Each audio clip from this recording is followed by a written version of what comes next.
सुप्रभात। मैं हूं जगेंद्र राणा। आज की हमारी आध्यात्मिक चर्चा का विषय है निर्मल नेत्र। निर्मल नेत्र।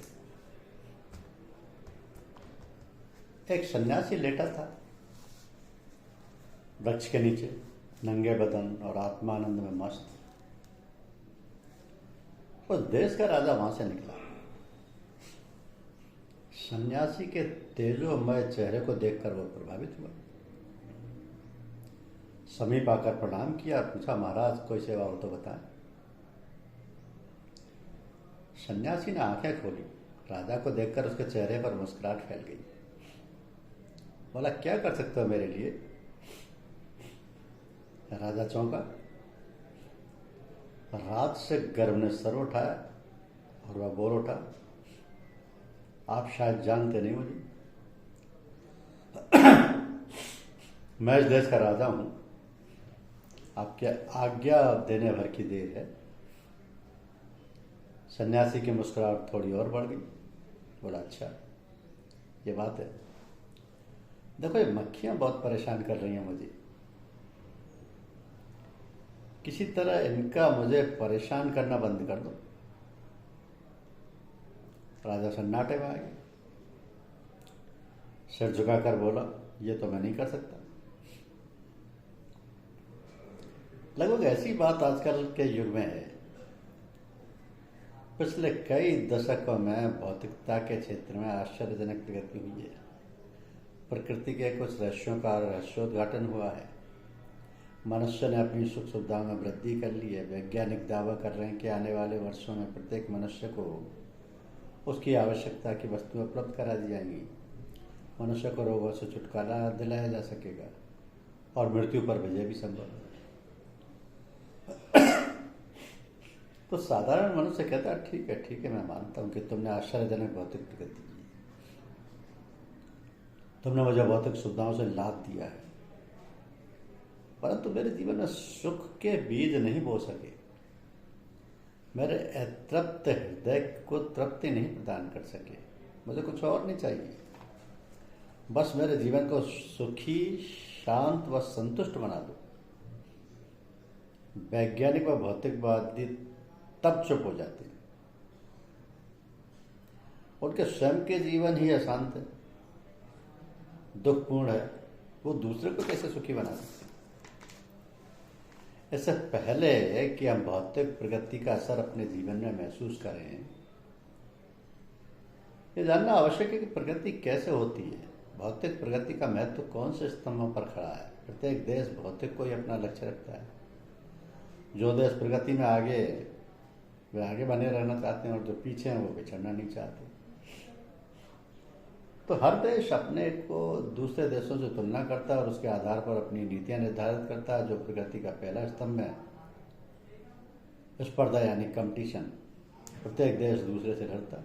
वो नहीं चाहता कि कोई उस पर आक्रमण कर अपने अधिकार में ले ले। उसके साथ ही वो अन्य देशों को अपने अधिकार में लेना चाहता है, उन पर अपना प्रभुत्व जमाना चाहता है। इसके लिए चाहिए सैन्य सामग्री, अत्याधुनिक नवीनतम। इसके लिए शोध करना पड़ता है।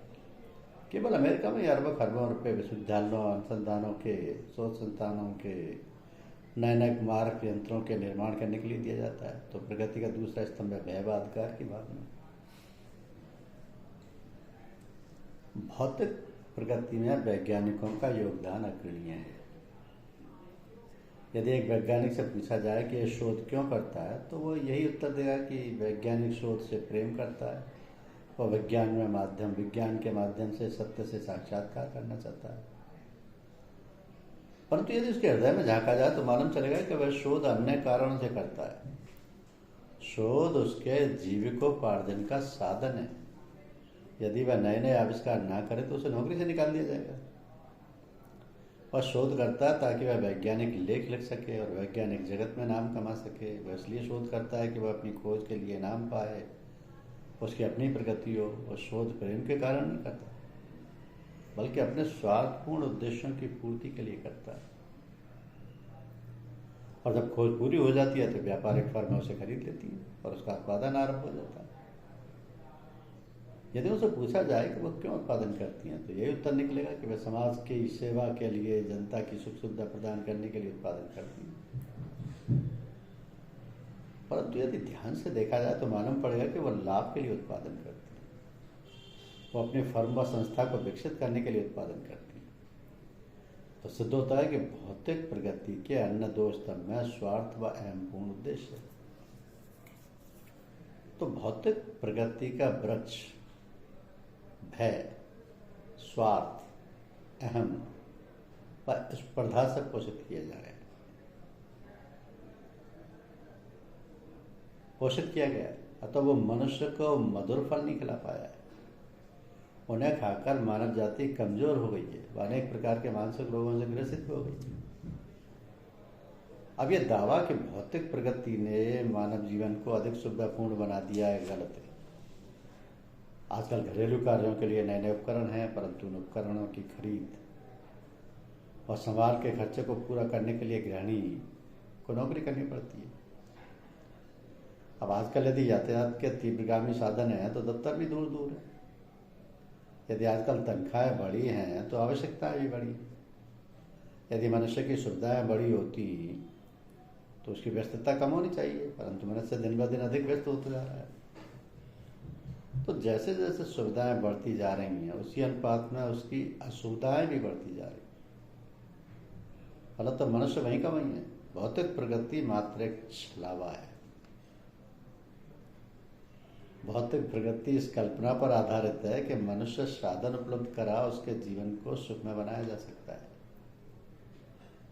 अनुभव इस कल्पना की पुष्टि नहीं करता। प्रगति ने भौतिक सुख तो प्रदान किए हैं, परंतु मानसिक सुख प्रदान करने में वह असमर्थ रही है। उसने शारीरिक रोगों को अवश्य कम किया है, परंतु उसी अनुपात में मानसिक रोगों को बढ़ा दिया।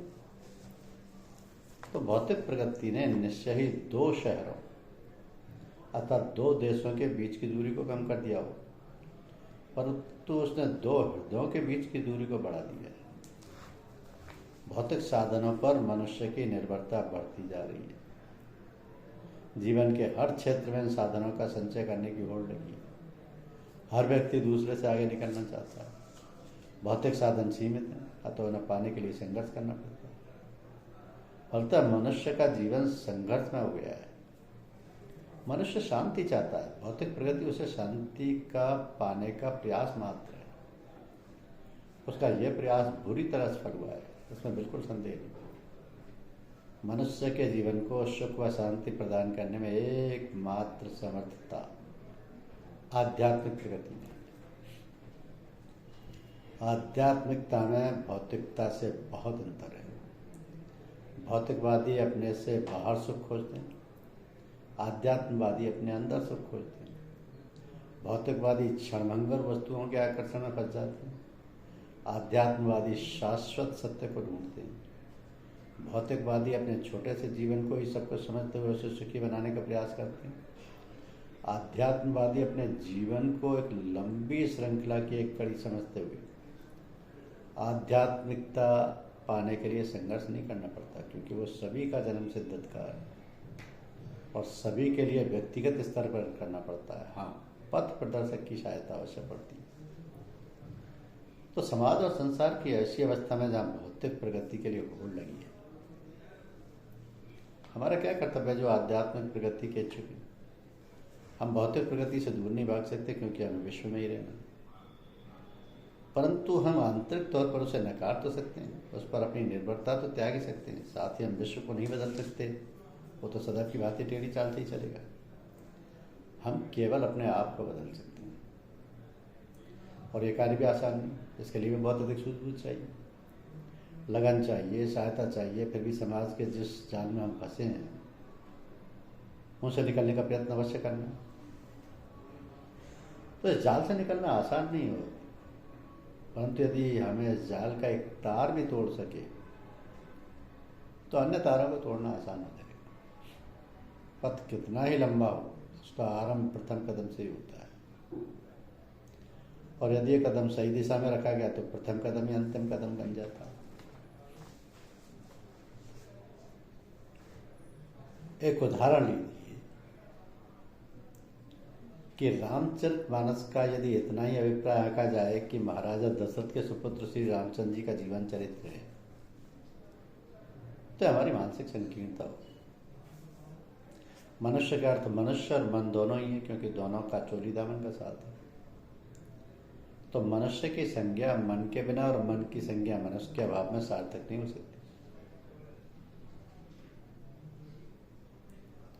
चरित्र कहते हैं, चरित्र को चरित्र चाल चलन को कहते हैं। चाल चलन के साधारण भाषा में केवल उस चरित्र के लिए प्रयोग किया जाता है जिसे हम स्त्री पुरुष के मध्य होने वाले भद्र और अभद्र व्यवहार की संज्ञा देते हैं।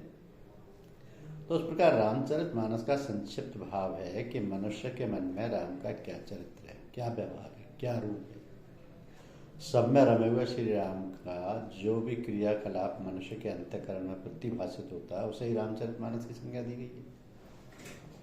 इसी भाव को इंगित करते हुए संत तुलसीदास कहते हैं कि उदरई विमल विलोचन ही के, मिटहि दोष दुख भव भवनी के, सूजई रामचरित मनि मानिक, गुप्त प्रकट जय जो होई खानिक। अर्थात हृदय के निर्मल नेत्र खुल जाते हैं,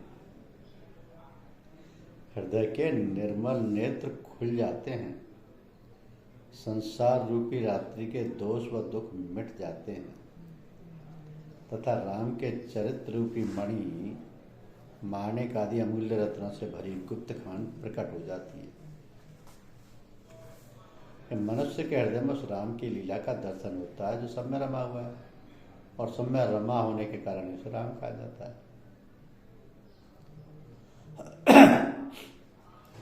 सब में रमा होने के कारण ही उसे राम कहा जाता है। तो वेद शास्त्रों में मानव जीवन में धर्मानुसार आचरण करने के लिए 8 नियम बनाए हैं, जिनमें पहला यम है। यम के अंतर्गत पहली बात अहिंसा है। अहिंसा का अर्थ है किसी भी प्राणी के लिए मन, वचन और कर्म द्वारा अहित भावना का ना होना। इसे रामचरितमानस में भगवान राम ने कैकेयी के प्रति धारण किया, जो उत्तरकांड की इस चौपाई से व्यक्त होता है कि प्रभुजानी कैकेयी लजानी, प्रथम तासु गए गए भवानी।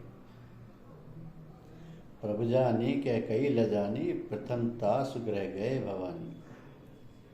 ताहि प्रबोध बहुत सुख दीना, पुण्य निज भवन गवन हरि कीना। इतना ही नहीं, उसके प्रति प्रबल शत्रुता रखने वाले रावण के प्रति भी श्री राम ने अहिंसा का यथावत प्रयोग किया, और रावण की पत्नी मंदोदरी ने इसका रसोद्घाटन इन शब्दों में किया कि अहि नाथ रघुनाथ सम कृपा सिंधु नहीं आ, जोगी वृंद दुर्लभ गति तो ही दीन भगवान। तो यम के अंतर्गत दूसरी बात है सत्य बोलना, और तीसरा है आस्ते अर्थात चोरी नहीं करना। किसी की वस्तु को उसकी आज्ञा के बिना चुरा लेना ही चोरी नहीं है, बल्कि अपने धन को जो अपने व परिवार के प्रयोग के बाद बचे दुखी, अनाथ व अपाहिज में वितरित न करना भी चोरी माना गया है। चौथा यम ब्रह्मचर्य, जो श्री राम के जीवन में हमें दिखाई पड़ा कि 14 वर्ष तक ब्रह्मचर्य पूर्वक वन में रहे। 5वां यम है अपरगृह। अपरगृह का अर्थ है संचय करना, अर्थात अपनी और अपने परिवार की आवश्यकता से अधिक धनायक द्रव्यों का संचय करके रखना। इससे हमारे देश की आर्थिक स्थिति पर बड़ा ही प्रभाव प्राप्त पड़ता है, और इसी के परिणाम स्वरूप धनी और धनिक तथा निर्धन और अधिक निर्धन होते जा रहे हैं। यदि ऐसा ना हो तो धनिकों का संचित धन निर्धनों के काम आ जाए, और तब निश्चय ही देश में राम राज्य की संज्ञा सार्थक हो जाए। तो भगवान राम ने ऐसे ही जीवन में यथावत उतारा, और वनगमन के समय अपनी संचित निधि को जनता जनार्दन के लिए छोड़कर चल दी।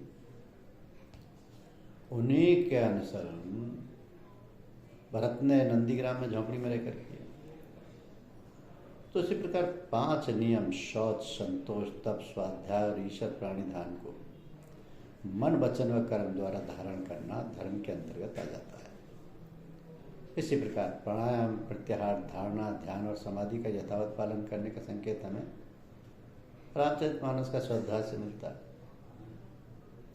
अब रामचरितमानस के 7 कांडों की उपमा 7 सीढ़ियों से करते हुए संत तुलसीदास कहते हैं कि सदा प्रबंध सुभग सोपाना, ज्ञान नैन निर्खत मत माना। ज्ञान नैन निर्खत मन माना, रघुपत महिमा आगुन अबादा, वर्णव सोई बर बार अगाधा। तो इसी प्रकार पार्थिव पुल के निर्माण करने से पूर्व भक्त जाम्बान ने श्री राम से पुल की अलंकारिक भाषा में संज्ञा करते हुए कहा कि सुनो भान कुल के, जाम बंद कर जोर गए, नाथ नाम था भेद, नर चढ़ भव सागर तरे। तो ये दोहा पूर्व कथित राम नाम की महिमा को व्यापक अर्थों में सिद्ध करता है कि सब में रमे हुए श्री राम का नाम ही हमें भवसागर से पार कर सकता है, पार कर सकता है। इससे पूर्व उस बात को स्पष्ट करते हुए कहा है कि राम जन्म के हेतु अनेका, परम विचित्र एक थे एक। तो धर्म की पृष्ठभूमि में यदि 7 कांड रूपी 7 सीढ़ियों की जानकारी हमें अपने अंतर्मन में भगवान राम रूपी चरित्र से करें, तो हमें अपने अंतःकरण में राम नाम की शक्ति जहाँ अपना पड़ा अथवा ठहराव करती है, उसे योग दर्शन के दृष्टिकोण से 7 चक्रों के रूप में मान्यता देनी होगी। ये 7 चक्र, 7 कांड या 7 सीढ़ी हमारे शरीर के अंतर्गत हैं, जिन्हें नीचे से ऊपर की ओर इस प्रकार जाना सकता है कि पहला मूलाधार चक्र है, जिस स्थान पर राम नाम का ध्यान करने से आरोग्यता, आनंद और निबंधकता प्राप्त होती है। दूसरा स्वादिष्टान चक्र है, जिस स्थान पर ध्यान करने से सृजन, पालन और संहार की समर्थता और जिह्वा पर सरस्वती का वास हो जाता है। तीसरा मणिपूरक चक्र है, जहाँ ध्यान करने से शरीर का ज्ञान तथा उदर रोगों का नाश होता है। चौथा अनाहत चक्र है, जहाँ पहुँचकर अनाहत शब्द का ज्ञान होता है। 5वां विशुद्ध चक्र है, जहाँ ध्यान करने से मनुष्य महाज्ञानी, शांतचित्त और दीर्घजयी होता है। छठा आज्ञा चक्र है, जहाँ ध्यान करने से नीचे के सभी चक्रों का ज्ञान और समाधि की दशा प्राप्त होती है। अंतम और 7वां चक्र सहजधार है, जहाँ पहुंचकर मोक्ष की प्राप्ति होती है। और तब रामचरितमानस के 7 कांड अर्थात 7 सीढ़ियाँ पर पार करके हम अपने अंतःकरण में श्री राम की मनमोहक झांकी देख सकते हैं। इस पूरी प्रक्रिया द्वारा अपने अंदर राम की लीला या राम के चरित्र का आभास होता है, और तब रामचरितमानस का स्वाध्याय फलीभूत होता है। इस प्रक्रिया पर किसी मार्गदर्शक को साथ लेकर चल रहा है तो सफलता सरल हो जाए। धन्यवाद।